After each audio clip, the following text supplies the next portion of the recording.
الرحمن الرحیم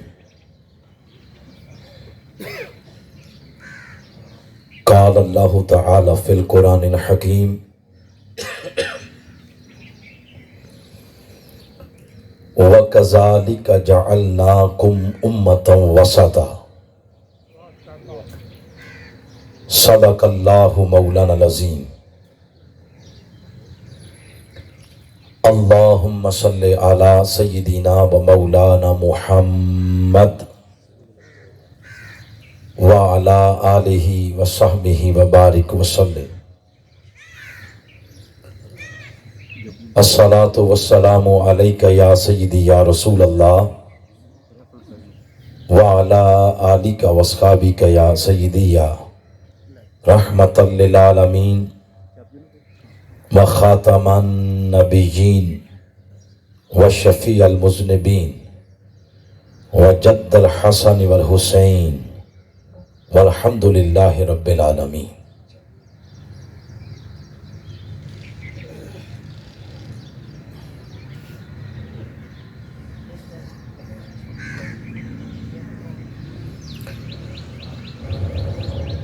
صدر مجلس محترم المقام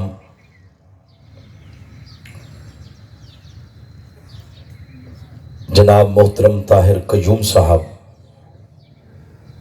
لخت جگر مفتی اعظم پاکستان جناب مفتی عبدالقیوم خان ہزاروی صاحب دامت برکاتکم العالیہ،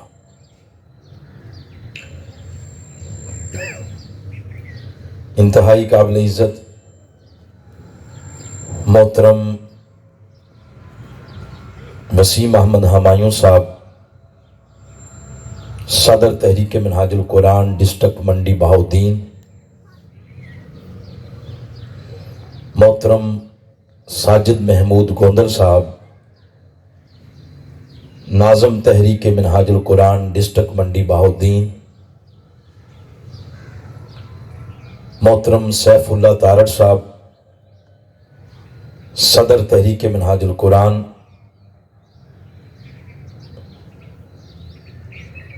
حلقہ PP 65، جملہ قائدین تحریک منہاج القرآن، یوتھ لیگ کے قائدین، MSM کے قائدین، منہاج القرآن علماء کونسل کے قائدین، پاکستان عوامی تحریک کے قائدین اور قابل عزت و قابل تکریم منہاج القرآن ویمن لیگ منڈی بہاؤالدین کی قابل تکریم بہنیں، جملہ معزز علماء کرام، کثیر تعداد میں تشریف فرما،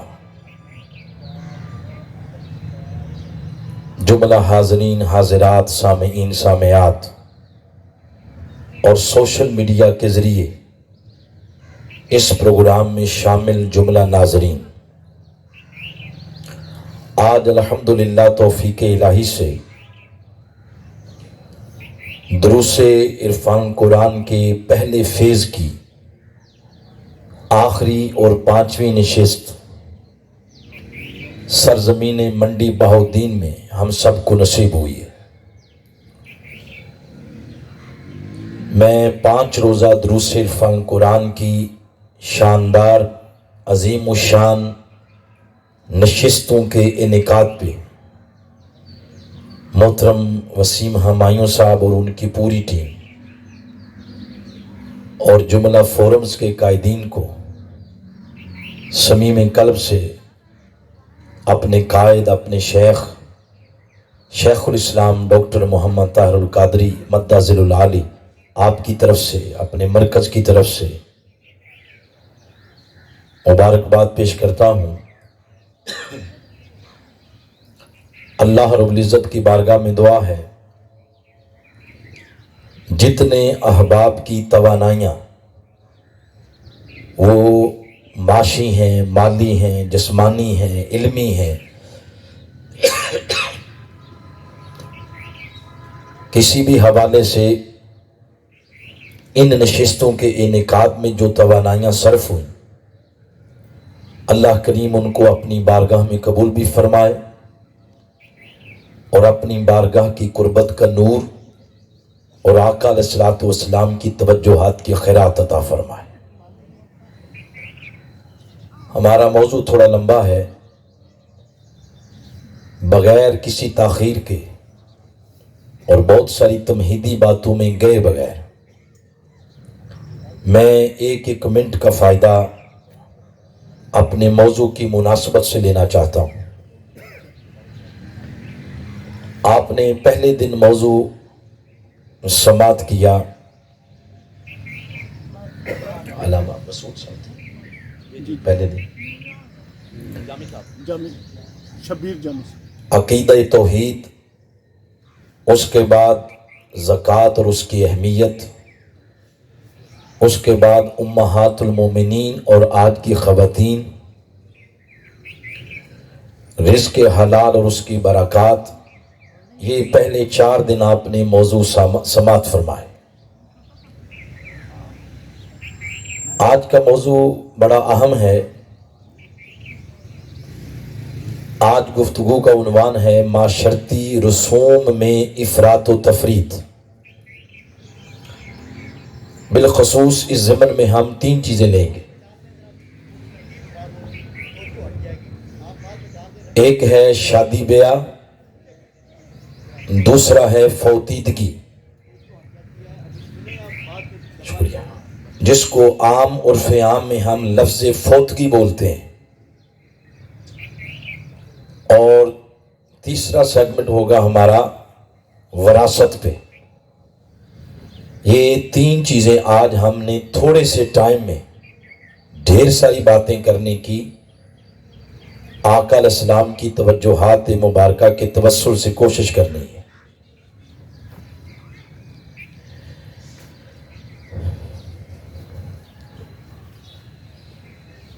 لہٰذا میں بلا تاخیر تلاوت کردہ آیت کریمہ کے ترجمے سے آج کی گفتگو شروع کر رہا ہوں۔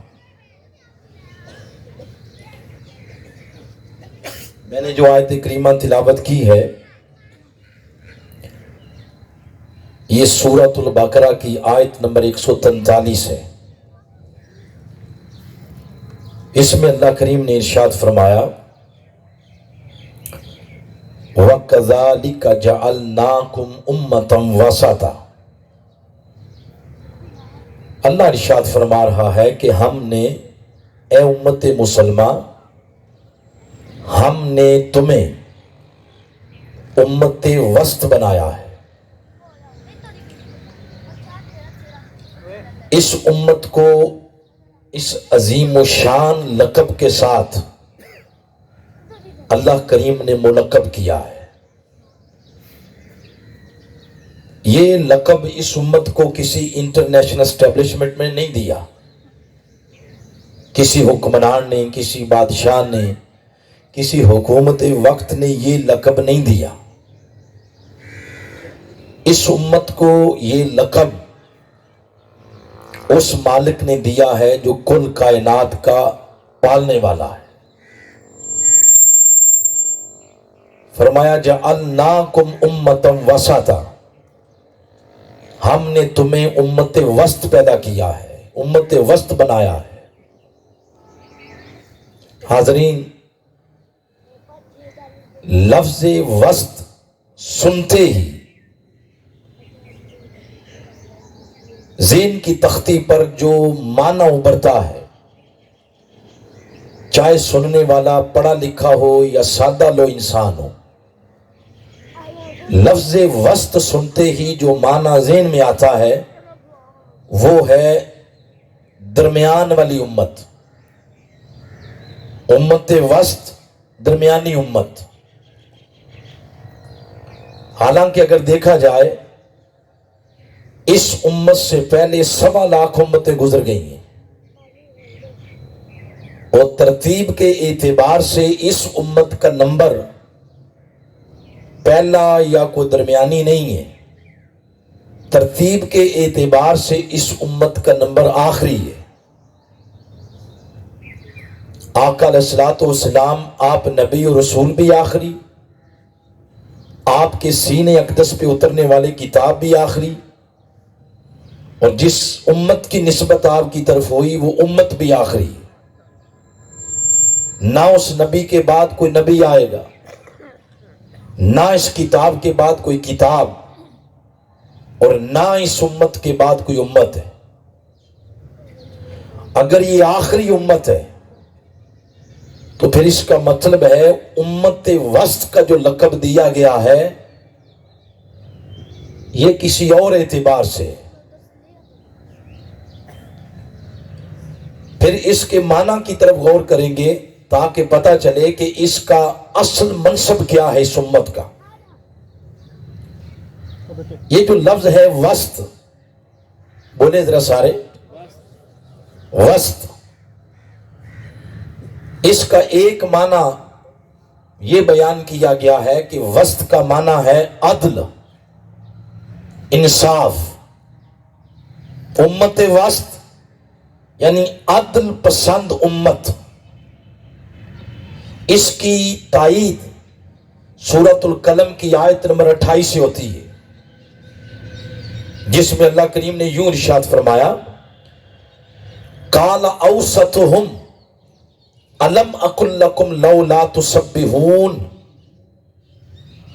یہ یمن ملک کا جو واقعہ اس سورہ کے اندر بیان ہوا 3 بھائیوں کا، تو ان 3 بھائیوں میں سے جب ایک بھائی نے باقی 2 کو مخاطب کیا تو قرآن نے ان کی بات یوں کی، فرمایا قال اوسطہم، ان میں سے جو عدل پسند بھائی تھا اس نے باقی 2 سے کہا۔ تو وہاں پر اوسط، وسط، اس کا معنی عدل بیان ہوا ہے، تو معنی کی تائید ہوگی امت وسط کا معنی ہے عدل پسند امت۔ وہ الگ بات ہے کہ ہمارے یہاں عدل ہوتے نہیں ہیں۔ پھر وسط کا معنی ہے، دوسرا معنی ہے بہتر۔ اس معنی کی تائید بھی سورۃ البقرہ کی آیت نمبر 110 سے ہوتی ہے، جس میں ارشاد فرمایا کنتم خیر امہ، تم سب سے بہترین امت ہو۔ اسی طرح ایک وسط کا معنی بیان ہوا، وہ ہے معتدل، متوازن، اعتدال، معتدل مزاجی۔ اس معنی کی تائید آقا علیہ الصلوۃ والسلام کے اس فرمان سے ہوتی ہے۔ حضور علیہ السلام نے فرمایا خیر الاعمال اوسطھا، سب سے بہترین اعمال وہ ہیں جن میں میانہ روی پائی جائے، جن میں اعتدال ہو، جن میں توازن ہو۔ سب سے بہترین اعمال امور وہ ہیں جن میں اعتدال ہو۔ جب یہ 3 معنی آپ نے سنے تو جمہور مفسرین نے امت وسط کا یہی معنی کیا ہے، وہ امت جو اعتدال پسند ہے، جو معتدل مزاج رکھتی ہے، جس کے کل اعمال میں عقائد ہوں، عبادات ہوں، اخلاق ہوں، معاشرت ہو، معیشت ہو، زندگی کا کوئی بھی شعبہ ہو، اس کے ہر شعبے میں اعتدال ہے، توازن ہے۔ لگتے ہاتھ آئمہ لغت کا ایک معنی بھی آپ کو بتاتا ہوں۔ آئمہ لغت نے ایک خوبصورت معنی کیا ہے، وہ فرماتے ہیں کہ وسط فضیلتن، ایک ایسی خوبی ہے، ایک ایسی صفت ہے، ایک ایسی برتری ہے جو 2 ناپسندیدہ چیزوں کے درمیان ہے، 2 کم تر چیزوں کے درمیان، فضیلت بین رذیلتین، یعنی وسط ایک ایسی خوبی ہے جو 2 کم تر، 2 ناپسندیدہ چیزوں کے درمیان ہوتی ہے۔ وہ جو 2 ناپسندیدہ چیزیں ہیں وہ کیا ہیں؟ ایک کا نام ہے افراط، دوسری چیز کا نام ہے تفریط۔ لفظ بولیں ذرا یہ دونوں، کیونکہ یہ دونوں لفظ اینڈ تک جانے ہیں ہمارے. ایک ہے افراط، دوسرا ہے تفریط. بولے افراط اور افراط نہیں، افراط. افراط اور تفریط. افراط کہتے ہیں کسی معاملے میں بہت آگے نکل جانا، جذبات کی رو میں بیٹھ کے تو بندہ بہت آگے نکل جائے. اور تفریط کہتے ہیں کہ اتنا پیچھے رہ جائے کہ جو ضروری اور مقررہ حدود تھی بندہ ان کو بھی پورا نہ کر پائے. اس کو کہتے ہیں تفریط. افراط آگے نکل جانا اور تفریط پیچھے رہ جانا. قرآن حدیث 1400 سال کا جو تسلسل فقہا ہر شے میں، یعنی قرآن حدیث فقہ میں شریعت میں ہر جگہ یہ دونوں چیزیں افراط اور تفریط ان کو پسند نہیں کیا گیا. ان کے جو درمیان چیز ہے پسند اس کو کیا گیا ہے.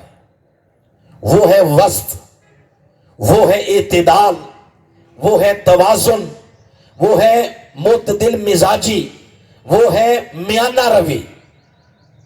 چاہے عقیدہ ہو، چاہے عبادات ہو، چاہے اخلاق ہو، ہر معاملے کے اندر اعتدال، توازن، اس کو شریعت نے پسند کیا ہے. ہمارا موضوع اس کے لفظ یوں ہیں کہ معاشرتی رسوم میں افراط و تفریط. یہ نہیں ہے کہ مذہبی رسومات میں، بلکہ معاشرتی رسوم. لہذا ہمارا جو موضوع ہے اس میں عبادات نہیں ہے، اس میں عقائد نہیں ہے، اس میں وہ رسم و رواج جو ہمارے معاشرے میں پائے جاتے ہیں ان کو ہم نے شریعت کے تابع کیسے کرنا، اور کون سی ایسی چیزیں جو افراط میں شامل ہو گئیں، کون سی ایسی چیزیں ہیں جو تفریط کا شکار ہو گئی. کرنا کیا تھا ہم نے اور کر کیا بیٹھے. ہم نے اس مناسبت سے آج کی گفتگو سننی ہے اور کرنی ہے. تو لہذا اس ضمن میں جو پہلی بات بتانا چاہتا ہوں وہ یہ کہ معاشرتی زندگی میں رسم و رواج اس کو نہ ہی ہم یکسر نظر انداز کر سکتے ہیں. وہ جی چھوڑیں، یہ رسم و رواج ہیں، کیا کرنا ان کو اپنا کے. تو یہ جو معاشرتی زندگی میں رسم و رواج ہے نہ ہی تو ہم ان کو اگنور کر سکتے ہیں، نظر انداز کر سکتے ہیں، اور نہ ہی رسم و رواج کے نام پر دین کی مقرر کردہ حدود و قیود سے ہم آگے جا سکتے ہیں. مقرر کردہ حدود و قیود سے ہم نہ ہی تجاوز کر سکتے ہیں.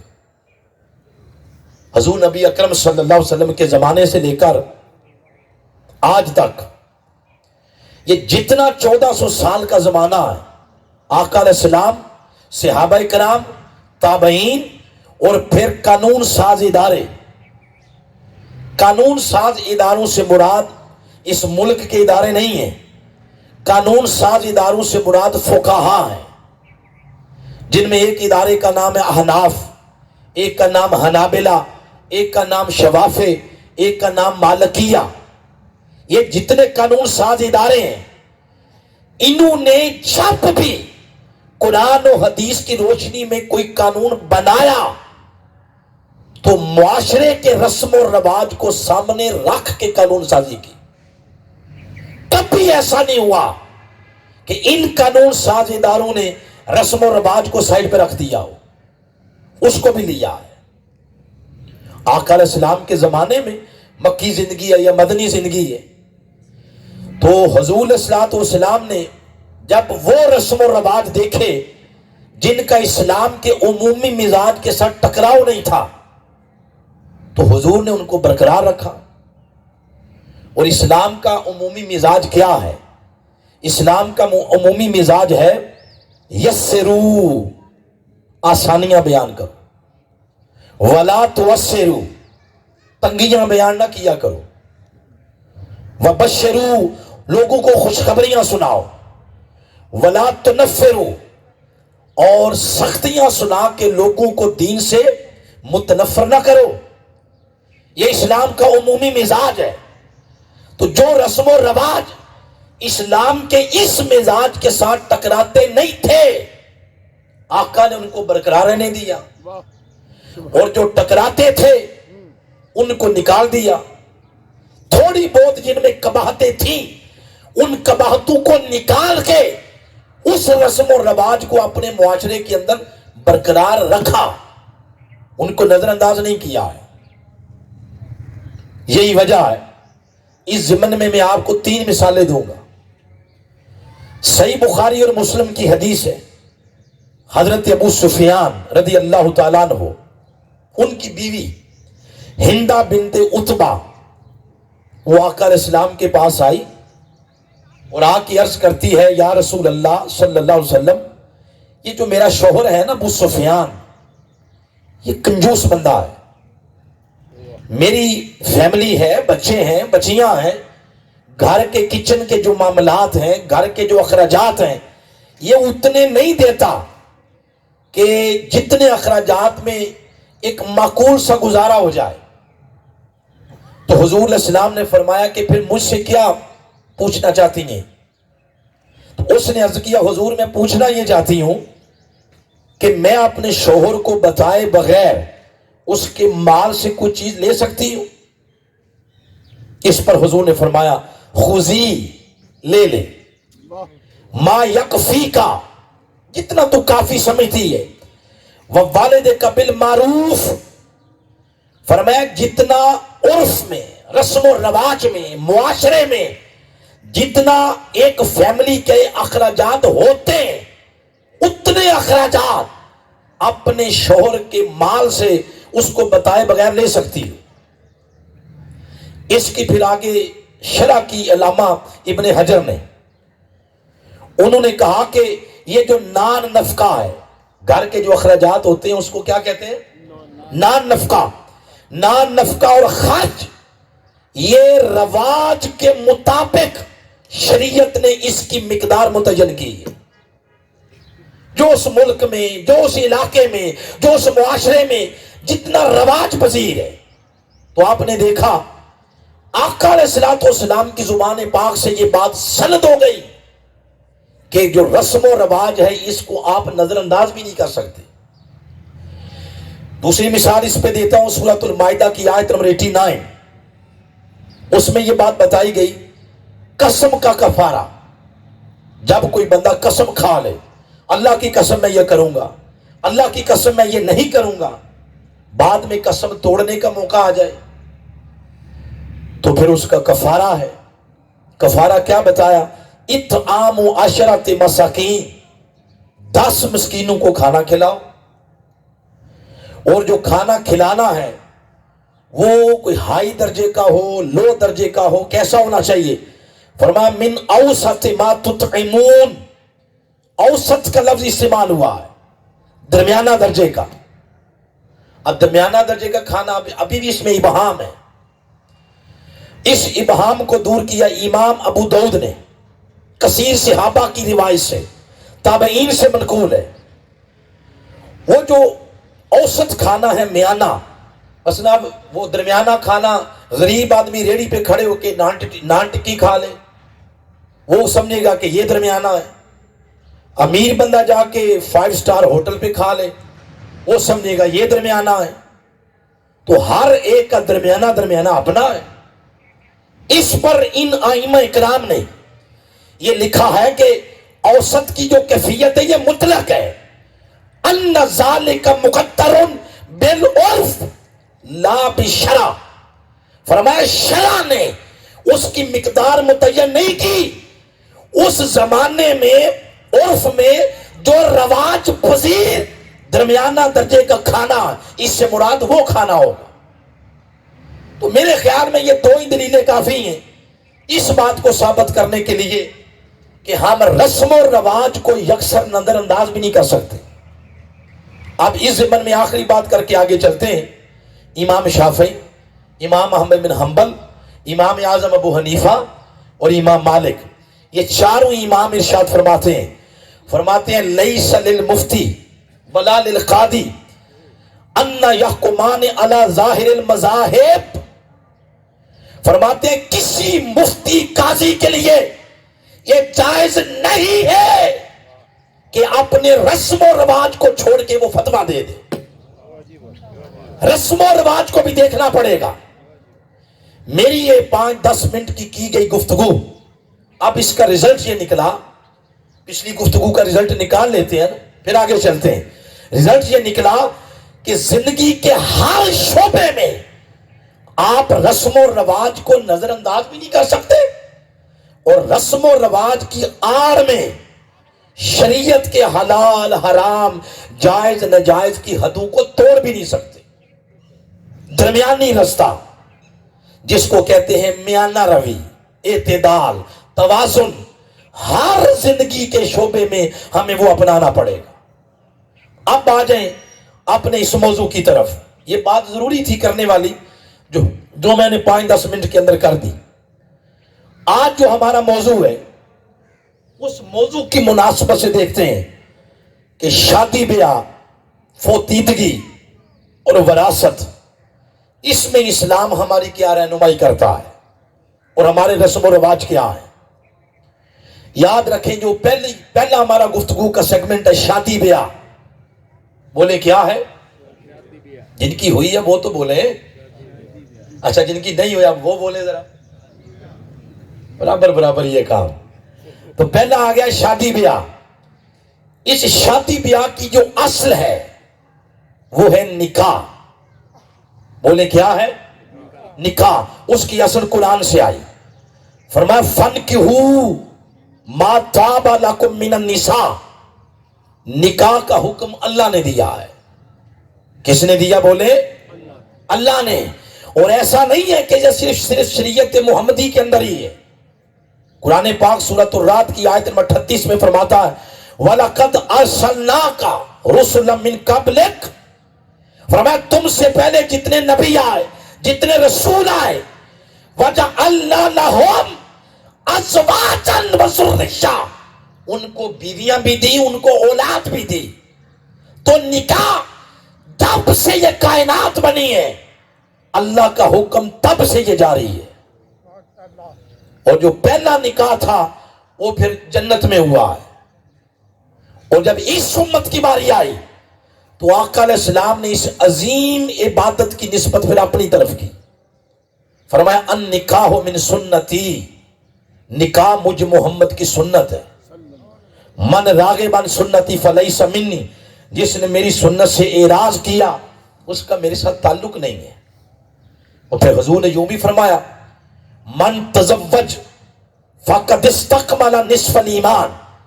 جس نے نکاح کیا اس نے اپنے آدھے ایمان کو مکمل کر لیا. بقیہ آدھا ایمان اللہ کے تقوی اور زہد اختیار کرنے میں ہے. تو نکاح سے آدھا ایمان مکمل ہو جاتا ہے. اور پہلا نکاح جو روئے زمین پر نہیں، کائنات کا پہلا نکاح وہ حضرت آدم اور حضرت اماں حوا کا ہے. اماں ہماری ہیں، وہ ان کی زوجہ ہیں. تو یہ نکاح منعقد ہوا جنت میں. کہاں منعقد ہوا؟ بولیں زمین پہ نہیں، جنت میں. آپ اس سے اندازہ لگا لیں کہ جو شے، جو عمل، جو امر، جو نکاح جنت میں اتنا ضروری تھا، اس نکاح کی اس زمین پر کتنی ضرورت ہوگی. تو یہ جنت میں منعقد ہوا ہے. اس کا مطلب ہے کہ جو پہلا نکاح میاں بیوی کا رشتہ بنا یہ رشتہ جنتی رشتہ ہے. میاں بیوی کا رشتہ جو ہے جنت سے آیا ہے اور جنت ہی جائے گا. یہی وجہ ہے اس رشتے میں جو بندہ درار ڈالنے کی کوشش کرتا ہے تو آقا علیہ السلام نے فرمایا شرک کے بعد بڑے بڑے گناہوں میں سے ایک گناہ یہ ہے کہ بغیر قصور کے کسی کی بیٹی کو طلاق دے دینا. یہ شرک کے بعد بڑے گناہوں میں سے ہے. اور پھر یہی وجہ ہے کہ اس کا ایک طریقہ بتایا گیا کہ اگر حتی الوسع کوشش کرنے کے باوجود نہ نبھے تو پھر یہ نہیں فرمایا کہ غصے میں آ کے 100 طلاقیں دے دو. اس کا ایک طریقہ ہے. ایک طلاق دو ایک مدت کے لیے، اس کے بعد پھر دوسری، ایک مدت کے لیے پھر تیسری. تاکہ ایک طلاق کے بعد 10-15 دنوں بعد اگر دونوں کے ہوش ٹھکانے آ جائیں تو کم از کم واپسی کا رستہ تو کھلا ہو۔ اس جنتی رشتے کو حد الوسع شریعت نے بچانے کی کوشش کی ہے۔ یہ جنت سے آیا جنت ہی جائے گا۔ سورہ زخرف کی آیت نمبر 70 میں فرمایا جب قیامت کا دن ہوگا اللہ فرمائے گا بندوں سے ادخلوا الجنہ انتم، یہ جنت کے دروازے کھلے ہیں، اس میں داخل ہو جاؤ، وازواجکم، آج تم بھی جنت چلے جاؤ اور اپنی بیویوں کو بھی جنت میں لے جاؤ۔ سبحان اللہ۔ یہ جنت سے آیا ہے اور جنت ہی جائے گا۔ اب اس رشتے کی جو شروعات ہوتی ہے ہمارے معاشرے میں وہ ہوتی ہے تلاش سے۔ بچہ 20-22-25 سال کا ہو گیا، بیٹی بیٹا، تو گھر والے تلاش شروع کر دیتے ہیں۔ ایک تو ہمارا معاشرتی رویہ ہے نا، رشتے کی تلاش میں ہمارا معاشرتی رویہ، بیٹے والے یہ کہتے ہیں کہ کسی ایسی جگہ سے شادی ہو جو کروڑوں روپے کا جہیز دیں، یا کم از کم لڑکی کو 20ویں 21ویں 18ویں 19ویں سکیل کی ہونی چاہیے، بڑی برادری ہو، حسب مال اور خوبصورتی یہ سارا کچھ دیکھا جاتا ہے۔ اور پھر معاشرے کی ستم ظرفی یہ ہے کہ ان چیزوں کے چکر میں بچے بھی 35-40 سال کے ہو جاتے ہیں تو ہمارا خود ساختہ بنایا ہوا معیار اس کے اوپر کو پورا نہیں اترتا تو رشتہ نہیں ملتا، اور بچیاں بھی بوڑھی ہو جاتی ہیں۔ یہ ہے افراط و تفریط۔ اس پہ شریعت نے کیا رہنمائی کی ہے؟ آقا علیہ السلام نے فرمایا رشتے کی تلاش کرنا یہ کس بنیاد پہ ہونا چاہیے؟ فرمایا تنکح المرأۃ لاربع، جب تلاش کرتی ہو نا رشتہ تو 4 چیزیں شریعت نے بیان کی۔ فرمایا لمالہا ولحسبہا ولجمالہا ولدینہا، گویا ان چیزوں کو بھی نظر انداز نہیں کیا۔ مال ہو گیا، برادری ہو گئی، حسن و جمال ہو گیا۔ فرمایا جب رشتہ تلاش کرتے ہو مال بھی دیکھو، حسب و نسب بھی دیکھو، جمال بھی دیکھو، مگر فرمایا فاظفر بذات الدین، جس شے کو ترجیح دینی ہے وہ مال، حسب و نسب اور جمال نہیں ہونا چاہیے، جس شے کو ترجیح دینی ہے وہ دین ہونا چاہیے۔ کیا ہونا چاہیے بولے؟ دین ہونا چاہیے۔ ہمارے یہاں یہ افراط و تفریط جس کے لپیٹے میں آ کے 100 قسم کے فسادات، ان کا پرندہ ہمارے گلے میں ہے، ان کا توق ہمارے گلے میں ہے۔ یہی وجہ ہے کہ 40 سال کی بچیاں ہیں اور گھر میں بچے ہیں، ان کی شادیاں نہیں ہو رہی، اس لیے کہ ہمارا جو خود ساختہ ایک معیار ہے شادی کا وہ ہمیں ٹکنے نہیں دیتا۔ اس پر جو شریعت نے رہنمائی فرمائی، فرمایا مال بھی دیکھو، حسب و نسب بھی دیکھو، جمال بھی دیکھو، مگر جس شے کو ترجیح دینی ہے وہ کیا ہے بولے؟ دین ہے۔ آگے بڑھتے ہوئے آقا علیہ الصلوۃ والسلام سے پوچھا گیا، جو اگلی بات بتا رہا ہوں وہ یہ ہے کہ یہ بڑے محتاط الفاظ سے یہ بات کروں گا کہ یہ جو جنسی جذبات ہیں نا، جنسی، ان کی تسکین کے لیے 2 راستے ہو سکتے ہیں، ایک زنا، ایک نکاح۔ زنا پر تو مور لگا دی اللہ پاک نے کہ یہ حرام ہے، حرم ذالک علی المؤمنین، یہ مومنین پر حرام ہے۔ اللہ پاک نے زنا کو مشکل بنایا ہے اور نکاح کو آسان بنایا ہے۔ زنا کو اس طرح مشکل بنایا ہے کہ ایک تو فرمانا حرم ذالک علی المؤمنین، یہ مومنوں پر حرام ہے۔ تو سورہ بنی اسرائیل کی آیت نمبر 32 میں آگے جا کر ارشاد فرمایا وَلَا تَقْرَبُوا الزِّنَا، زنا کے قریب ہی نہیں جانا۔ اگر اس کا پنجابی میں ترجمہ کریں تو پنجابی میں ترجمہ یہ بنتا ہے جس پنڈ نہیں جانا بولے او دا نا ہی نہیں لینا۔ وَلَا تَقْرَبُوا الزِّنَا کا یہ معنی ہے، یعنی جو رستے زنا کی طرف جاتے ہیں، وہ خیالات جن سے بندے کو حظ ملتا ہے، وہ باتیں یا وہ موبائل کے اوپر چیزیں جن کو دیکھ کے بندہ زنا کی طرف جانے کا سوچتا ہے، بلیئر کے پھٹے، چرس، شراب، یہ چوک تھڑے، ایسی بری مجلسیں جن سے بندے کے اندر خیالات جنم لیتے ہیں اور وہ خیالات آ کے رستے ہموار کرتے ہیں زنا کی طرف جانے کے لیے۔ قرآن ان پر بین لگاتے ہوئے کہتا ہے وَلَا تَقْرَبُوا الزِّنَا، ان رستوں کا پتہ نہیں پوچھنا جو رستے زنا کی طرف لے کے جاتے ہیں، اس کے قریب نہیں جانا۔ اس طرح زنا کو مشکل کیا جا رہا ہے۔ پھر فرمایا اگر غیر شادی شدہ اس میں ملوث ہوں تو ان کو کوڑے مارے جائیں، شادی شدہ ملوث ہوں گڑھا کھود کے ان کو کھڑا کر کے پتھر مار مار کے ان کو مار دیا جائے۔ اس کو مشکل بنایا ہے۔ اور آگے ارشاد فرمایا وَلَا تَأْخُذْكُمْ بِهِمَا رَأْفَةٌ فِي دِينِ اللَّهِ، فرمایا یہ سزائیں دینے میں تمہارے دل میں رتی برابر بھی ترس نہیں آنا چاہیے ان سزاؤں کے امپلیمنٹ میں۔ تو زنا مشکل ہے، نکاح بڑا آسان ہے۔ کتنا آسان ہے؟ آقا علیہ السلام سے پوچھا گیا یا رسول اللہ صلی اللہ علیہ وسلم بتائیں، آپ ہماری رہنمائی فرمائیں، سب سے برکت والا نکاح کون سا ہے؟ تو حضرت عائشہ صدیقہ رضی اللہ تعالیٰ عنہ سے یہ بات مروی ہے۔ آپ نے فرمایا کہ حضور نے فرمایا اِنَّا اعظم النکاح برکتاً ایسرہ مؤنتاً، فرمایا سب سے برکت والا نکاح وہ ہے جس کے اخراجات کم سے کم ہو، جس کے اخراجات بولے نا کم سے کم ہوں، برکت والا نکاح وہ ہے۔ یہ ہم نے مشکل بنا دیا ہے، ہمارے معاشرتی رویوں نے بنایا ہے، شریعت نے مشکل نہیں بنایا۔ اچھا بہت لمبی چوڑی برات نہ بھی ہو تو شریعت نے یہ کہا 2 بندوں کے گواہی سے نکاح ہو جاتا ہے۔ کتنے بندے؟ 2۔ اب ذرا بول کے بتائیں یہ مشکل ہے یا آسان ہے؟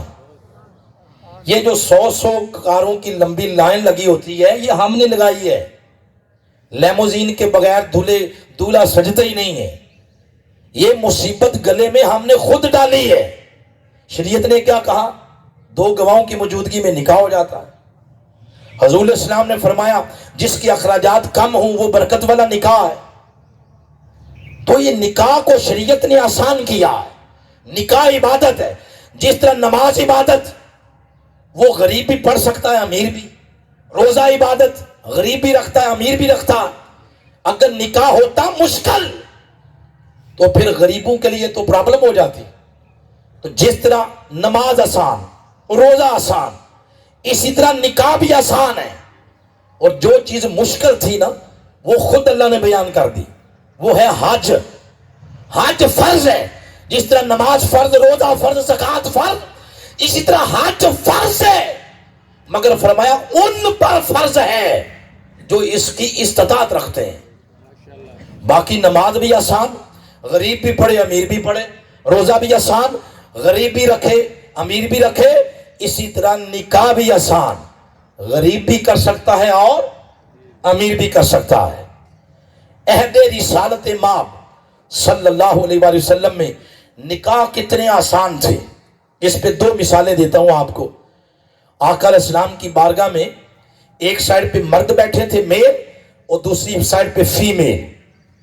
تو ایک خاتون نے کھڑے ہو کے عرض کیا یا رسول اللہ صلی اللہ علیہ وسلم میری شادی کروا دیں۔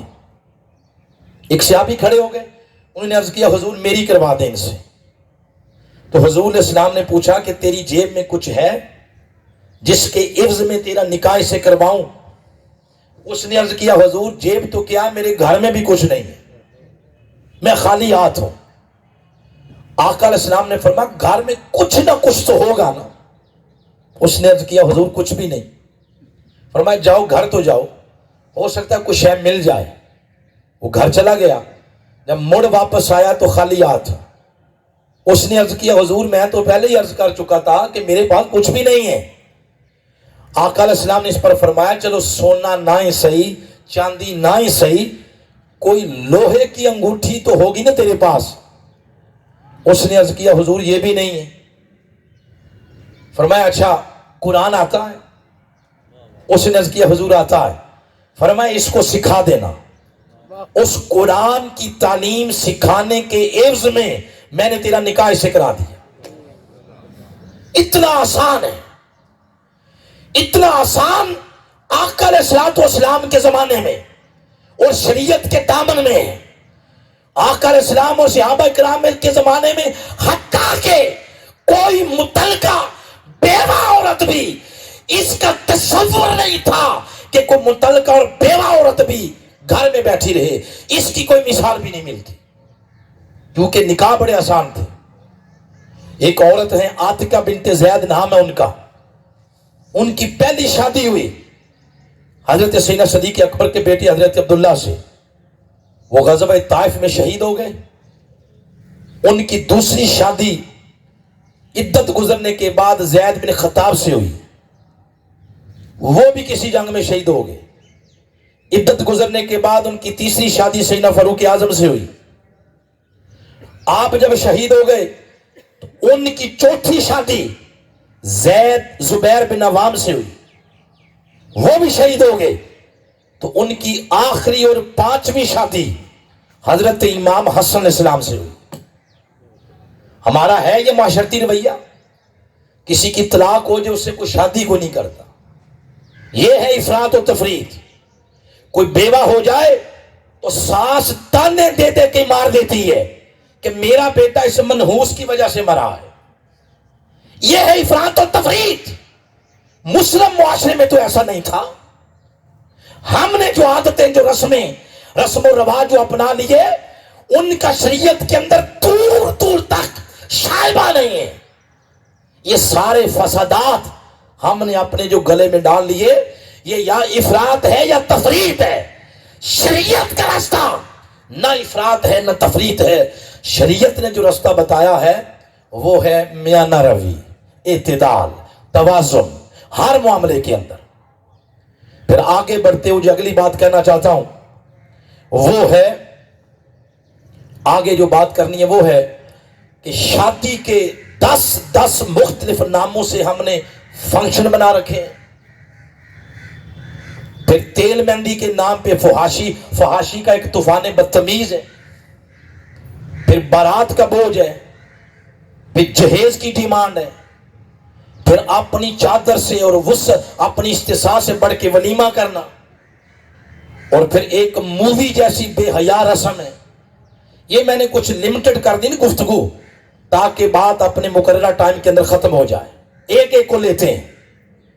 پہلے تو ہم نے شادی کے 10 فنکشن بنا دیے۔ آج منگنی ہو رہی ہے، پہلے لڑکے والے جائیں گے، پھر لڑکی والے جائیں گے، یہ پہلے انگوٹھی لے کے جائیں گے، پھر وہ جائیں گے، پھر سوٹوں کا تبادلہ، کپڑوں کا تبادلہ، پھر دعوتیں۔ اتنے اخراجات صرف منگنی کی رسم پہ کہ اتنے اخراجات سے ایک غریب بچی کی شادی ہو سکتی ہے۔ منگنی کیا تھا؟ منگنی صرف اتنے 2 الفاظ تھے۔ بیٹے والوں نے کہا کہ ہمیں رشتہ چاہیے، آپ دیتے ہیں؟ بیٹی والوں نے یا ہاں کرنا ہے یا نہ کرنا۔ ہاں کر دیا تو گل پکی ہو گئی، اس کو منگنی کہتے ہیں۔ ہم کن چکروں میں پڑ گئے؟ شریعت نے اس کو یا اسراف کہا، یا افراط یا تفریط، یہ فضول خرچی ہے۔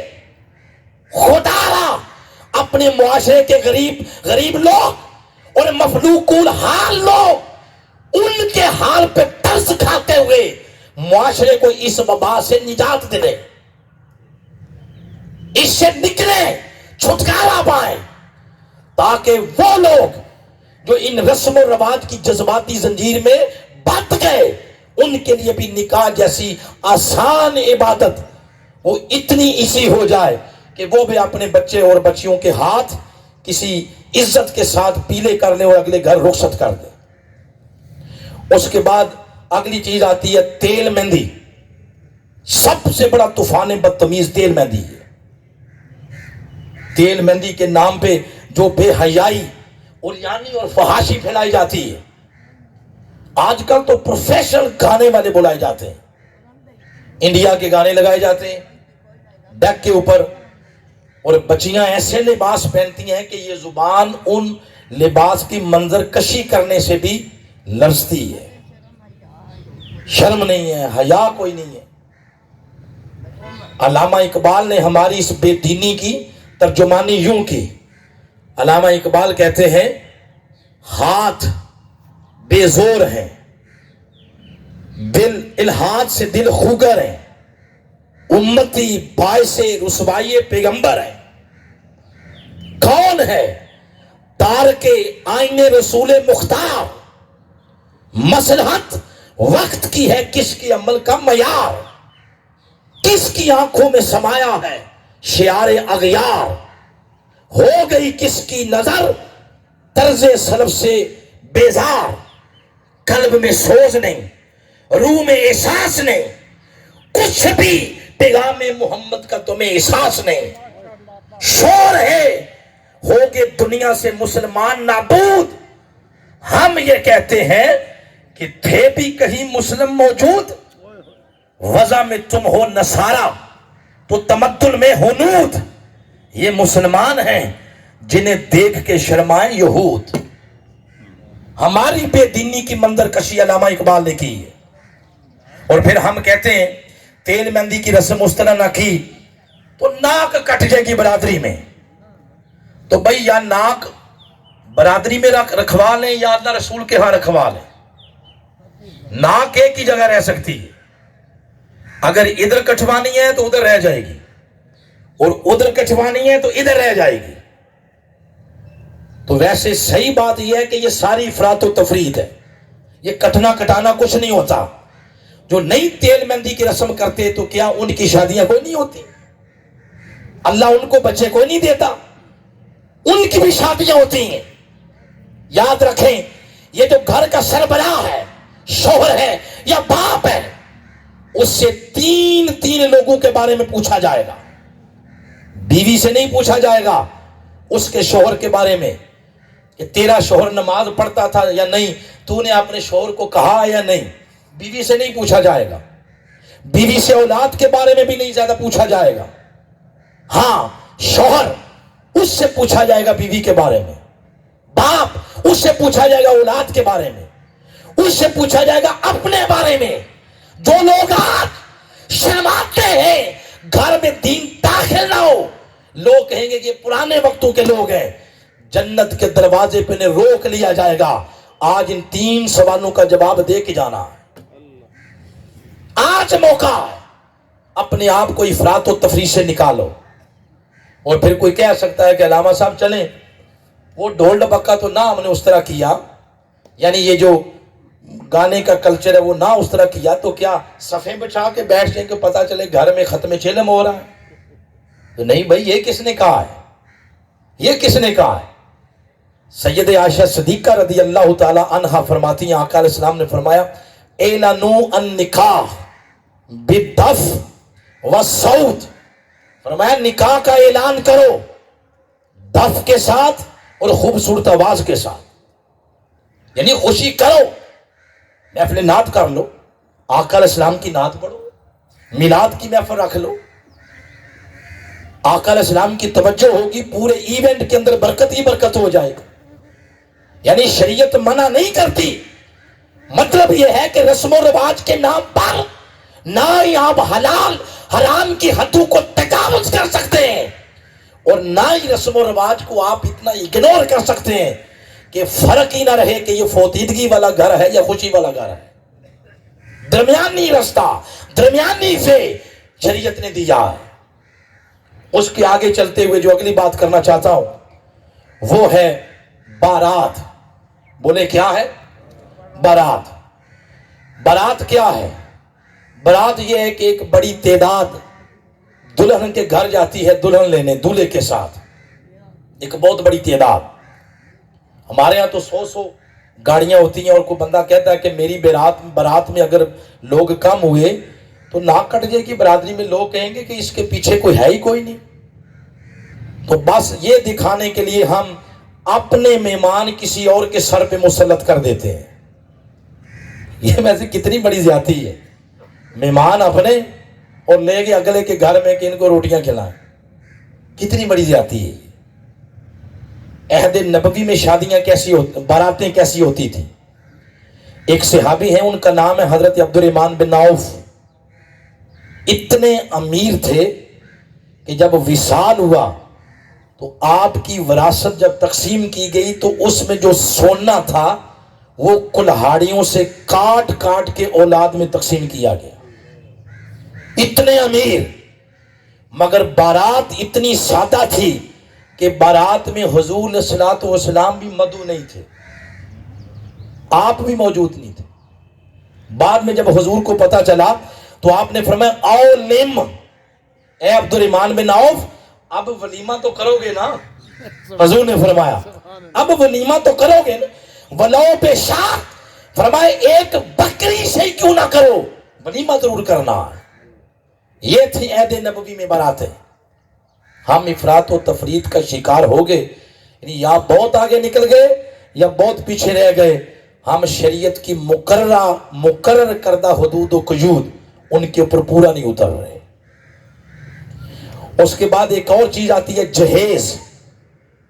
جہیز پہ افراط یہ ہے کہ لمبی ساری لسٹ دے دینا بیٹی والوں کو کہ یہ چیزیں نہ دیں تو ہم نے رشتہ ہی نہیں کرنا. یہ ہے افراط، اس کو بھی اسلام پسند نہیں کرتا. اور تفریط کیا ہے؟ تفریط یہ ہے کہ پوری کی پوری معاشرے میں جماعتیں تنظیمیں کمپین چلا دیں کہ یہ جہیز لعنت ہے، جہیز لعنت ہے، اس لعنت سے چھٹکارا پائیں. یہ ہے تفریط. افراط یہ ہے کہ آپ ڈیمانڈ کریں، تفریط یہ ہے کہ آپ جہیز کو کہیں لعنت. درمیانی وے کیا ہے؟ درمیانہ رستہ کیا ہے؟ درمیانہ رستہ اگر جہیز کے معاملے میں دیکھنا ہو تو سیدہ کائنات فاطمہ الزہرا علیہ السلام کی شادی دیکھ لیں. آقا علیہ السلام نے جہیز دیا، برتن تھے، بستر تھے، کپڑے تھے اور ایک چکی تھی. معمول اور اس وقت کے رواج کی جو چیزیں گھر میں ضروریات ہوتی ہیں وہ چیزیں سب آقا علیہ السلام نے دی. یہ ہے درمیانی رستہ. افراط، بیٹی والوں کو لمبی لسٹ دے دینا، یہ بھی ناپسندیدہ ہے. اور تفریط یہ ہے کہ آپ پوری کمپین چلا دیں کہ جہیز ہے ہی لعنت ہے. ان دونوں چیزوں کو اسلام پسند نہیں کرتا. درمیانہ رستہ یہ ہے کہ والدین اگر خوشی کے ساتھ اپنی بچی کو کچھ دینا چاہتے ہیں تو آپ اس کو لعنت نہیں کہہ سکتے، وہ دے سکتے ہیں. یہ جہیز کی چیز. آگے جو چیز بتانا چاہتا ہوں وہ ہے ولیمہ. ولیمہ مسنون ہے، ولیمہ سنت ہے. اور اصل میں یہ جو ولیمہ تھا یہ تھا شکرانہ، اللہ کے حضور شکر ادا کرنا کہ اتنی بڑی خوشی نصیب ہوئی ہے. اور خوشی شکر ادا کرنے کا سب سے بہترین طریقہ ہے، آقا نے فرمایا اطعام الطعام، شکر ادا کرنے کا سب سے اچھا طریقہ ہے کھانا کھلانا. کیا طریقہ بولے؟ کھانا کھلانا. مگر اس میں بھی افراط و تفریط آ گئی. ولیمے میں ایک چیز تو جو افراط و تفریط کا شکار ہے وہ یہ ہے کہ اپنی چادر سے بڑھ کے پاؤں پھیلانا، ادھار لے کے ولیمہ کرنا. سال سال وہ گوشت والا ہی پیچھے پھرتا رہتا ہے کہ آپ نے بچے کا ولیمہ کیا تھا، گوشت لیا تھا، اب تو اس کا بھی بیٹا ہو گیا ہے تو خدا کے لیے پیسے ہی دے دو. یہ ہے افراط، ادھار لے کے ولیمہ کرنا. پھر اپنی عمارت، شان، شوکت کا اظہار کرنا. اس پر آقا علیہ السلام نے فرمایا نہا عن الطعام متبارئین ان یوکل. فرمایا آقا علیہ السلام کا فرمان ہے، فرمایا کہ جس نے اپنے برادری کے تفاخر کی وجہ سے کھانے کا اہتمام کیا، فرمایا یہ سب سے برا کھانا، تکبر میں آ کے، فخر میں آ کے لوگوں کو کھانا کھلانا. اور پھر ولیمے میں ایک بات یہ بھی کی جاتی ہے کہ امیر لوگوں کو بلا لیا اور غربا کو چھوڑ دیا، چاہے وہ رشتہ دار ہیں یا محلے دار ہیں یا پڑوسی ہیں. حضور علیہ السلام نے فرمایا شد الطعام طعام الولیمہ، سب سے برا کھانا اس ولیمے کا ہے یدعا الاغنیاء، جس میں امیروں کو تو بلا لیا جائے، یترک الفقراء، اور غریبوں کو اس لیے چھوڑ دیا جائے کہ وہ ہمارے میرج ہال میں اور مارکی میں ولیمے پہ آئیں گے، ان کے پھٹے پرانے کپڑے لوگ دیکھ کے کہیں گے کہ ان کی رشتہ داری کسی سٹینڈرڈ کی کوئی نہیں ہے. فرمایا سب سے برا اس ولیمے کا کھانا ہے جس میں یہ روش پائی جائے. تو خدا را اپنے ولیموں کو بھی سنت کے مطابق لائیں. جس اہتمام کے ساتھ آپ امیروں کو بلاتے ہیں ولیمے کے اندر، اسی اہتمام اور انتظام کے ساتھ غریبوں کو بھی بلائیں ولیمے کے اندر، تب یہ سنت بنتا ہے. پھر اس سیگمنٹ میں آخری چیز بیان کر کے اگلے دو کی طرف چلتے ہیں، وہ ہے مووی. بولے کیا ہے؟ کئی لوگوں کو مووی کی سمجھ نہیں آتی تو لفظ فلم جو بنواتے ہیں کیمرے کے ساتھ. تو یہ جو اس مجلس میں کچھ لوگ پرانے بیٹھے ہیں، یہ کچھ بزرگ مجھے نظر آ رہے ہیں، کچھ مائیاں ہیں ادھر، مائیں بیٹھی ہوئی ہیں. ان کے اگر دور میں شادیوں میں یہ نہیں ہوتی تھی تو کیا ان کی شادیاں کو نہیں ہوئی؟ بولے نا. آج آپ اس لیے نہیں بول رہے یہ کہ یہ سچ ہے، اور سچ ہوتے ہی کڑوا ہے. تو کیا ان کی شادیاں نہیں ہوئی؟ اس مووی کے نام پہ پھر جو بے حیائی کا طوفان بدتمیز امت کے گھر آتا ہے، وہ بچی، وہ لڑکی جس کو ماں باپ نے ساری زندگی باہر نہیں نکلنے دیا پردے کے بغیر، اس نے اپنا جسم ڈھانپا، آج اس کو اوریانا لباس پہنا کے تو ہزارہ لوگوں کے سامنے بٹھا دیا کہ سارے دیکھ لیں آج. اور وہ جو غیرت والا شوہر ہے، یہ لفظ میں تنزن بول رہا ہوں کیونکہ بے کا لفظ استعمال کیا تو اس میں شدت، افراط و تفریط آ جائے گی. وہ جو غیرت مند شوہر ہے، اس کے سامنے پھر مووی والا کہتا ہے کہ اب آپ ایسے کریں، ایسا پوز بنائیں، ایسا پوز بنائیں، ایسا پوز بنائیں. آج کل تو وہ بائل لان میں لے جاتے ہیں اور پارکوں کے اندر جا کے یہ بات ہو رہی ہے. شرم سے ڈوب مرنا چاہیے. یہ ہے مسلمان. حتیٰ کہ قرآن پاک اگر پڑھیں تو سورہ نور کی آیت نمبر 31 میں فرمایا اپنے جسم کی نمود و نمائش یہ تو بڑی دور کی بات ہے. فرمایا قل للمؤمنات یغضضن من ابصارہن، اے میرے مصطفیٰ کی امت کی خواتین، جب تم نے گلیوں بازاروں میں چلنا ہے تو فرمایا اپنی نظروں کو نیچے جھکا کے چلو.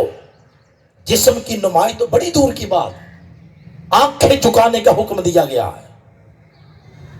یہ ہے وہ افراط و تفریط جو رسم و رواج کے نام پہ ہم نے اپنا لی کہ فلم نہیں بنوائیں گے تو لوگ کہیں گے وہ انہاں کو فلم دے پیسے ہی کو نہیں سن، اس طرح کے تانے دیں گے. اگلا نہیں پتا کہ قبر کے اندر ہمارے ساتھ حشر کیا ہونا ہے. اس لیے شریعت نے جو درمیانہ رستہ دیا ہے اس کو اپنانے میں ہی عافیت ہے.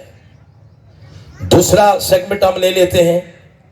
وقت بھی اب خاصا ہو چکا ہے، سورج نے آنکھیں دکھانا شروع کر دی ہیں، تو مزید سورج گھورے تو اس سے بچنے کے لیے میں اگلی دو جو گفتگو کے سیگمنٹ ہیں ان کو تھوڑا سا مختصر کر لیتا ہوں.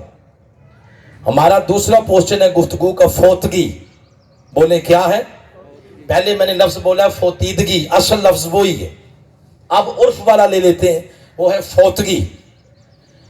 جب بندہ ایک فوت ہو جاتا ہے تو آقا علیہ السلام نے فرمایا حق المسلم علی المسلم خمس، فرمایا مسلمان کے مسلمان پر 5 حق ہیں. ایک اور حدیث میں فرمایا 6 حق ہیں. ان میں سے پہلا یہ ہے کہ جب کوئی مسلمان بہن یا بھائی فوت ہو جائے تو فرمایا زندہ جو لوگ ہیں ان پر حق ہے اس کی تجہیز اور تکفین میں شریک ہوں. تجہیز اور تکفین میں کیا ہوں؟ شریک ہوں. اور شریک ہونا یہ فرض کفایہ ہے. اس میں جہاں سے بات شروع ہوتی ہے وہ غسل دینا. ہمارے ہاں یہ چیز پائی جاتی ہے جی غسل تو مولوی صاحب ہی دینا بس، یا وہ محلے کی ایک اسپیشل مائی ہے، وہ نامینیٹ ہے کہ یہ غسل مردوں کو اسی نہیں دینے ہیں. غسل کے بارے میں ہمارے قبلہ مفتی صاحب کے صاحبزادے تشریف فرما ہیں، ان سے آپ تائید کروا سکتے ہیں آج میری باتوں کی. تو غسل کے ضمن میں جو شریعت نے فرمایا وہ پہلی بات یہ کہ غسل دینا، اگر باپ مر گیا تو بیٹا دے، بیٹا ہے تو پھر باپ دے، ماں دنیا سے گئی ہے تو بیٹیاں غسل دیں، بیٹی دنیا سے گئی ہے تو ماں غسل دے. ان پر فرض ہے. اور پھر حضور اسلام نے فرمایا من غسل میتن وکفنہ وحنتہ وحملہ وصلی علیہ، جس نے میت کو غسل دیا، کفن پہنایا، خوشبو لگائی، کندھوں پہ اٹھا کے جنازگاہ گئے، جنازہ پڑھا، فرمایا وہ بندہ گناہوں سے اس طرح پاک ہو جاتا ہے جس طرح ماں کے پیٹ سے آج نکلا ہے۔ اللہ اس طرح اس کو گناہوں سے معاف کر دیتا ہے۔ اور ہمارے ہاں ہمیں باقی ساری چیزیں آتی ہیں، نہیں آتا تو اپنے ابا جی کو غسل دینا نہیں آتا۔ وہ باپ جس نے اپنی اولاد کی خاطر 100 پاپ کمائے، جس نے نہ حلال دیکھا نہ حرام، اس نے راتوں کو بھی مزدوری کی، 16 گھنٹے اوور ٹائم لگا کے، تاکہ بچوں کی زندگی صحیح گزرے۔ افسوس افسوس ہے اس باپ پہ کہ اپنے بچوں کو وہ دین کی اتنی تعلیم نہیں دے سکا کہ مرنے کے بعد اس کا بیٹا اس کو غسل ہی دے دے۔ غسل دینا نہیں آتا۔ بلکہ میں چشم دید گواہ ہوں اس بات کا، ایک سوسائٹی ہمارے پاکستان میں ایسی بھی ہے، وہ بندہ مر جائے انہیں پتہ ہی کو نہیں کہ کرنا کیا ہے۔ میں 5 دن رہتا ہوں اسلام آباد، دروس ہوتے ہیں وہاں، تو جس محلے میں رہ رہا تھا تو وہاں کا یہ واقعہ سوسائٹی میں، تو وہ جنرل صاحب تھے، ابا جی فوت ہو گئے، تو ان کے پوتے پوتیوں نے کہا کہ ڈر لگ رہا ہے، دادا کو اٹھا کے باہر رکھ دیں۔ وہ باہر انہوں نے گراج میں رکھ دیا، اور صبح جا کے امام صاحب کو کہا کہ وہ ابا ہمارا مر گیا، اس کا کیا کرنا ہے اب۔ افسوس ہے اس سوسائٹی پر جس نے اولاد کو سب کچھ سکھایا ہے، یہ نہیں سکھایا۔ اور پھر وہ جو اس میں استعمال ہوتی ہیں چیزیں، صابن، لوٹا، بالٹی، کپڑے، وہ جب سارا کچھ کام ہو جائے تو کہتے ہیں ان چیزوں کو باہر پھینکیں، کہیں بچے رات کو ڈر نہ جائیں۔ ہاں، وہ صابن سے تو بچے ڈر گئے، تو جو اماں کے کانوں سے بالیاں اتاری تھی ان سے کو نہیں ڈر لگا؟ وہ جو انگوٹھی اتاری ہے سونے کی، اس پہ تو سارے لڑ رہے ہیں، ایک کہتی ہے میری ہے، دوسرا کہتا ہے میری ہے، اس کو بھی باہر پھینک دینا۔ اور یا پھر یہ کہا جاتا ہے مولوی صاحب کو دے دیں، جس نے غسل دیا اس کو دے دیں۔ اس میں افراط اور تفریط یہ ہے، اس کا حل یہ ہے، ان چیزوں کو گھر میں آپ شرعاً رکھ سکتے ہیں، کوئی بچے نہیں ڈریں گے، شرعاً رکھنا جائز ہے، جائز ہے، جائز ہے، اور علامہ صاحب بھی لے جائیں تو وہ بھی ناجائز نہیں ہے۔ اگلی بات اب کرتے ہیں، اس کے بعد جب ہم جنازہ پڑھتے ہیں تو جنازہ پڑھانے کا پہلا حکم یہ ہے، باپ مرا تو بیٹا پڑھائے، بیٹا ہے تو کون پڑھائے؟ باپ یا قریبی رشتہ دار ہیں وہ پڑھائیں۔ یہی وجہ ہے جو علامہ صاحب جنازہ پڑھاتے ہیں، وہ جنازہ پڑھانے سے پہلے جب پبلک کی طرف منہ کرتے ہیں تو پوچھتے ہیں کہ بھائی میت کے ولی کی طرف سے اجازت ہے؟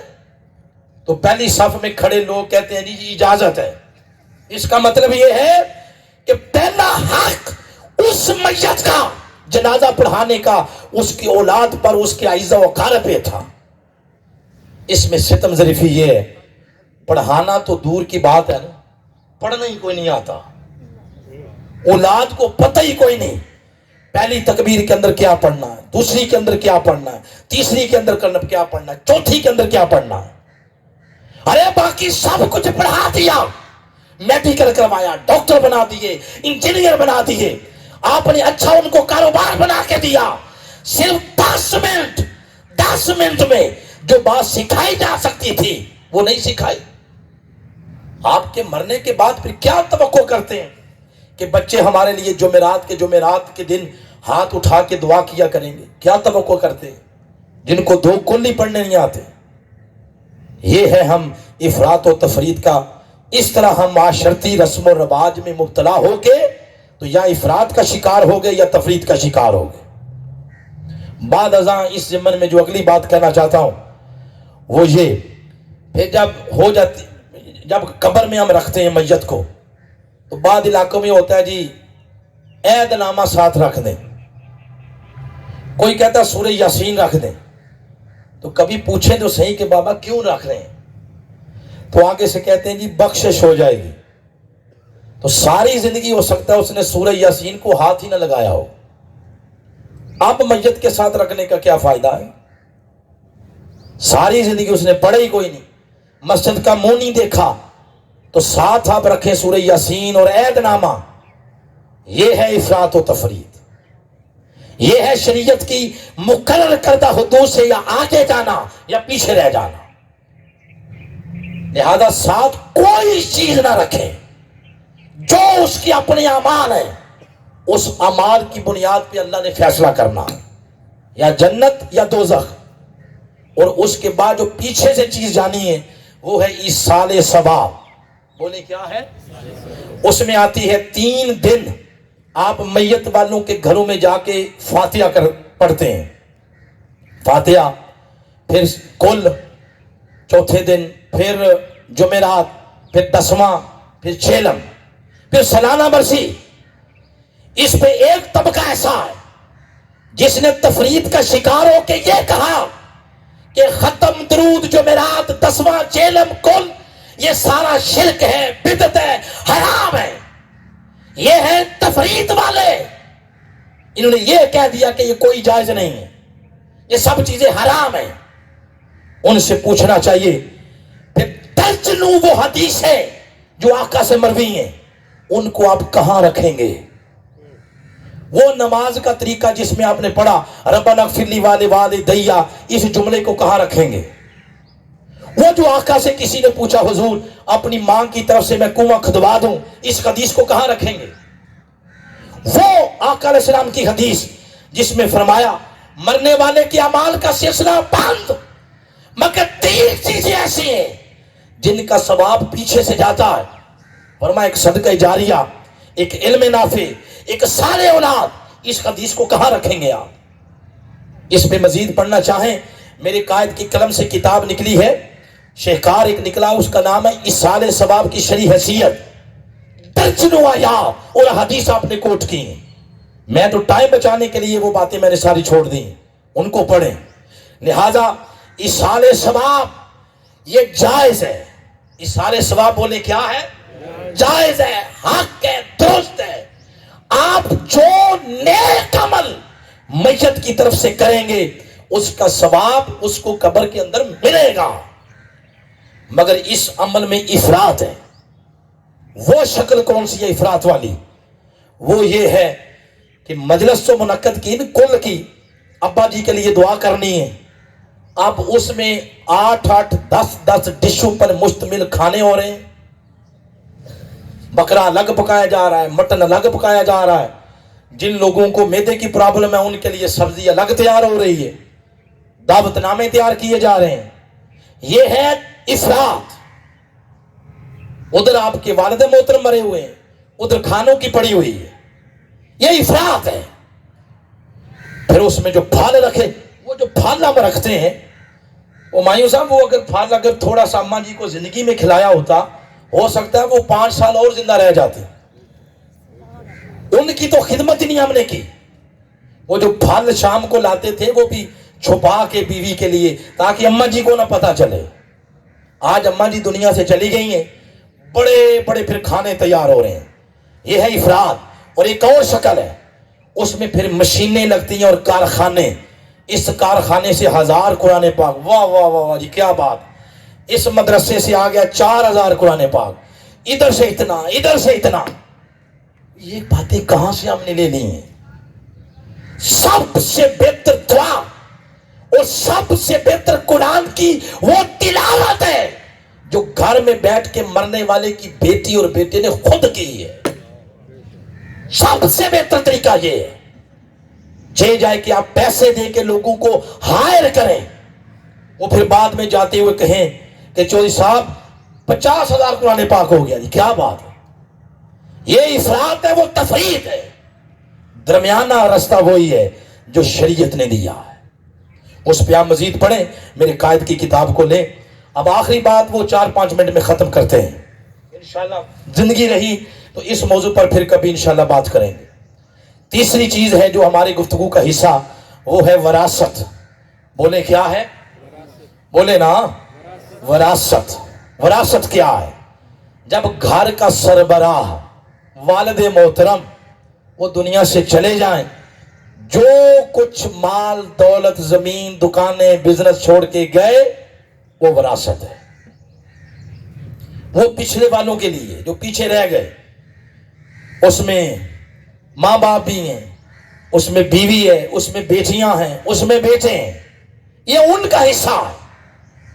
لہذا شریعت یہ کہتی ہے کہ والد محترم خود نہ تقسیم کریں اپنی زندگی میں، وہ جب دنیا سے چلے جائیں گے تو پھر پیچھے تقسیم کر لیں گے لوگ، لیکن اگر وہ کوئی بہت ساری حکمت کے پیش نظر کر بھی جائیں تو اتنا حرام بھی انہوں نے نہیں کیا، لیکن بہتر یہ ہے کہ والد محترم ان کے وصال کے بعد اولاد خود تقسیم کر لیں۔ اب اس میں جو مین چیز آپ کو بتانی ہے وہ یہ ہے کہ ہمارے ہاں بیٹیوں کو اور بہنوں کو وراثت سے حصہ نہیں ملتا۔ بعد میں بھائی کہتے ہیں کروڑوں روپے کا ہم نے دیا تھا جہیز، وہ تھوڑا ہے، وہ لے کے ابھی رجی نہیں ہے، اس طرح کے جملے بولتے ہیں نا ہم، تو ہم کہتے ہیں کہ یہ جہیز ہے، یہ وراثت کا بدل ہو گیا ہے۔ یاد رکھیں جہیز وراثت کا بدل نہیں ہے، جہیز وراثت کا متبادل نہیں ہے، جہیز یہ والدین کی مرضی ہے اور وراثت اللہ کی مرضی ہے۔ جہیز یہ ماں اور باپ کی مرضی سے دیا گیا اور وراثت یہ اللہ کے حکم سے ہے۔ وہ جو آپ نے جہیز دیا ہے وہ بدل نہیں ہے وراثت کا، وہ تو اپنی مرضی سے آپ نے دیا ہے۔ اس کو جو اللہ کے حکم سے دینی ہے آپ نے چیز، وہ ہے وراثت۔ وراثت میں سے حصہ دیں۔ اس پہ آپ کبھی پڑھیں قرآن پاک، اس میں نماز، روزہ، حج، زکوٰۃ، ان کے سارے اصولی احکامات بیان ہوئے، مگر جب وراثت کی بات آئی اللہ نے یہ جو وراثت کے مسائل ہیں ان کو اتنی شرح کے ساتھ، اتنی تفصیل کے ساتھ بیان کیا کہ فرمایا اگر بیٹی ایک ہے تو ایک کا نام لیا، بیٹیاں دو ہیں تو دو کا نام لیا، اگر دو سے زیادہ ہیں وہ بھی قرآن کا حصہ آیا، اگر بیٹی ماں ہے تو نام کی شکل میں آیا، اگر بیٹی بہن ہے تو نام اس کا اخت کی شکل میں آیا، اگر جو عورت ہے وہ بیوی ہے تو اس کا نام آیا۔ کویا ایک رشتہ جس شکل میں عورت ہے، ماں کے رشتے میں، بیوی کے رشتے میں، بہن کے رشتے میں، بیٹی کے رشتے میں، نام لے کے اللہ نے بیان کیا ہے کہ یہ تمہاری وراثت میں برابر کی حقدار ہیں، ان کو حصہ دینا ہے۔ عورت اگر ماں ہے تو نام لیا، عورت اگر بیٹی ہے تو نام لیا ہے، عورت اگر بیوی ہے تو نام لیا ہے، ایک ہے تو پھر بھی نام، دو ہے تو دو کا نام، دو سے زیادہ ہے تو زیادہ کا نام لیا ہے۔ لہذا ہم کسی شکل میں بھی عورت کو وراثت سے محروم کر کے اپنی جہنم کا توق نہیں گلے میں ڈال سکتے۔ پاکستانی گورنمنٹ نے ایک اچھا کام کیا ہے۔ ہم یہ جب موضوع تیار کر رہے تھے اس دوران یہ بات سامنے آئی، پاکستانی گورنمنٹ نے کام آج کل ڈیجیٹل کام شروع کر دیا ہے، وہ مینول کام ختم ہو گئے ہیں، ڈیجیٹل یعنی آپ کی ساری زمینوں کے ریکارڈ وہ کمپیوٹرائز ہو رہے ہیں، دیہاتوں میں ہو گئے ہیں، گاؤں میں، شہر رہ گئے ہیں۔ جب یہ ڈیجیٹل ہو جائے گا تو پھر کوئی عورت بیٹی ہو یا بہن ہو وہ حق سے کوئی بندہ اس کو محروم نہیں کر سکتا۔ خود بخود جب باپ فوت ہوا تو کمپیوٹر نے حصے کر دیے، اتنا بیٹی کا، اتنا بہن کا، اتنا بہو کا، اتنے سب کے حصے ہو جائیں گے، اور اس پہ کم از کم 2 سال وہ جگہ، وہ پلاٹ اس بیوی کی، اس عورت کی، اس بہن کی ملکیت میں رہ سکتا ہے۔ بعد میں وہ بیان دینا چاہتی ہے تو دے لے۔ یہ ایک اچھا کام ہے، اپریشیٹ کرتے ہیں اس کو۔ اللہ کرے اس کا امپلیمنٹ منوان ہو جائے تاکہ کوئی بیٹی، کوئی بہن اس کو کوئی اپنے حق سے محروم نہ کر سکے۔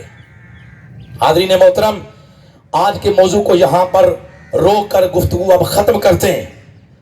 یہ ہے وہ افراط و تفریط جس کا شکار ہو کے معاشرہ جہنم کدہ بن گیا ہے۔ آپ نے منہاج القرآن کے پلیٹ فارم سے آج کی جو گفتگو سنی ہے، آئیں اس گفتگو کی روشنی میں ہم اپنی معاشرتی زندگی نہیں بلکہ زندگی کا ہر شعبہ اس کو افراط و تفریط سے نکال کے امت وسط کے مقام پر فائز کر دیں۔ اور منہاج القرآن اس نے تو جو دین کی تبلیغ جو پرچار کیا 40 سال سے، منہاج القرآن کا طریقہ وہ امت وسط والا طریقہ ہے۔ یہی وجہ منہاج القرآن کے دروازے ہر کسی پہ کھلے ہیں، کوئی مسلک ایسا نہیں جس کی نمائندگی منہاج القرآن میں نہیں ہے، ہر کوئی آتا ہے، کیونکہ اس مرد کلندر نے دنیا کے بہاؤ میں بہہ کے تبلیغ نہیں کی، بلکہ امت وسط کے مقام پہ فائز ہو کے دین کی تبلیغ اور دین کا پرچار کیا ہے۔ آئیں آقا علیہ الصلوۃ والسلام کی بارگاہ میں یہ التجا کرتے ہیں کہ آقا ہمیں آپ اپنا دین اور اس دین کا فہم اس طریقے سے عطا کیجئے جس طریقے سے آپ نے بلال حبشی اور اس قرون اولا کے زمانے میں لوگوں کو عطا کیا۔ ہماری جھولیاں اس خیرات سے خالی ہیں، آقا کرم کیجئے، اس خیرات کی کوئی ایک ٹکڑا 2 ٹکڑے ہمیں بھی دے دیجئے تاکہ ہمارے ملک کا پرچم دنیا کے سب پرچموں سے بلند ہوتا ہوا نظر آئے۔ یہاں پہ آج اپنی گفتگو کو ختم کرتے ہیں۔ میں اختتام پر بار دیگر محترم المقام برادر مکرم طاہر قیوم صاحب، آج میں ان کا شکریہ ادا کرتا ہوں۔ انہوں نے جہاں مقامی تنظیم کی حوصلہ افزائی کی اس پروگرام میں تشریف لا کر، تو میری بھی انہوں نے حوصلہ افزائی کی، میں ان کا شکر گزار ہوں۔ تو بار دیگر چودھری محمد اعظم گجر صاحب اور محترم وسیم ہمایوں صاحب اور ان کی پوری ٹیم اور پی پی حلقہ جات کی جتنی تنظیمات ہیں، جملہ فورمز کے قائدین، سب کا شکر گزار ہوں جنہوں نے اپنی تمام تر توانائیاں بروئے کار لاتے ہوئے اپنی تاریخ مسخ نہیں ہونے دی اور منڈی بہاؤدین کی سرزمین پر 5 روزہ دروس عرفان قرآن کا گلدستہ سجایا اور ہزارہ لوگ اس خوشبو کے ساتھ انہوں نے اپنے ایمان کو معطر اور مطہر کیا ہے۔ اختتام پر میں آپ سب کو دعوت دوں گا کہ آئیں، جہاں جو مرکز علم و عرفان ہے، جہاں سے لوگوں کی تربیت ہو رہی ہے، اس مرکز علم و عرفان پر امساک انشاءاللہ رمضان کے آخری عشرے میں اعتکاف منعقد ہو رہا ہے، جس کے 10 راتوں میں حضور شیخ الاسلام ڈاکٹر محمد طاہر القادری آپ ہماری تربیت کریں گے۔ میں آپ سب کو دعوت دیتا ہوں، مائیں، بہنیں، بیٹیاں، بھائیوں کو سب کو دعوت دیتا ہوں، آپ اپنی مقامی تنظیم سے رابطہ کر کے مرکز علم و عرفان پر اعتکاف کی 10 راتیں گزارنے کے لیے تشریف لائیں۔ آخر پر دعا ہے، جتنے لوگوں نے تعاون کیا، مالی شکل میں، معاشی شکل میں، جسمانی شکل میں، پھر ہمارے وہ جوان جو اس پروگرام کو مینٹین کرنے کے لیے کوئی کرسیاں لگا رہا ہے، کوئی بینر لگا رہا ہے، اس طرح کے معاملات میں شریک ہیں، ان سب جوانوں کے لیے دعا ہے، اللہ سب کو حضرت حسنین کریمین کی جوانی کی خیر عطا فرمائے۔ بہت شکریہ، ٹائم تھوڑا تھا جس وجہ سے آخری جو 2 سیگمنٹ تھے گفتگو کے، اس میں میں خود سمجھتا ہوں کہ انصاف نہیں ہوا، اس میں باتیں تھوڑی ہوئی ہیں، لیکن جتنا اللہ رسول کو منظور تھا اللہ اس کو قبول فرمائے۔ وما علیہ الا البلاغ المبین۔